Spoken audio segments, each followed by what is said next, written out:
C'est une nouvelle venue qui pourrait révolutionner la filière textile en France. Située en Mayenne, cette usine recycle du linge usagé pour en faire cette fibre, qui sera ensuite transformée en tissu, puis en nouveaux vêtements, dont l'empreinte carbone serait ainsi divisée par 10. Alors là, ce qu'on voit, c'est des fibres donc issues de jeans. Et ces fibres-là seront réutilisées pour refaire du fil.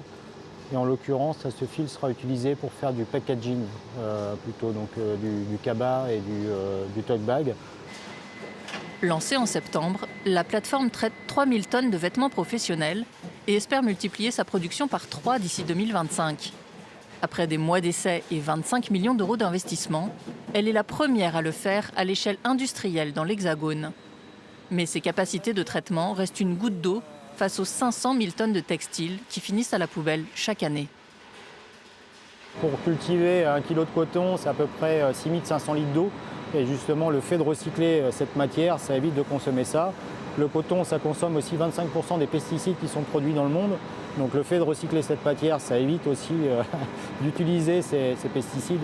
Et le polyester, c'est issu de la chimie, du pétrole. Donc le fait de recycler aussi, ça évite d'aller chercher ces nouvelles matières. Produire moins mais mieux, c'est aussi le leitmotiv de l'Atelier des Mouettes qui a ouvert ses portes il y a 2 ans, en plein Covid. Depuis, le Made in France a le vent en poupe. Relocaliser la production permet de réduire l'empreinte carbone par 2, car le mix énergétique de la France est l'un des plus décarbonés au monde. Mais l'atelier de confection ne s'arrête pas là. Réduire au maximum les émissions de gaz à effet de serre permet aussi de rester compétitif. Réduire les coûts, ça passe par ne pas gaspiller. On limite nos consommations énergétiques aussi. On a fait des travaux d'isolation très récemment sur le bâtiment. On essaie de ne pas surconsommer en matériel et en équipement. On n'achète que ce dont on a besoin et on fait en sorte de ne produire que ce qui sera consommé in fine par le client.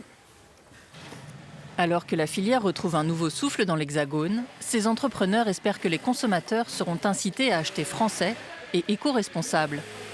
Aujourd'hui, la France importe encore plus de 95% de son textile.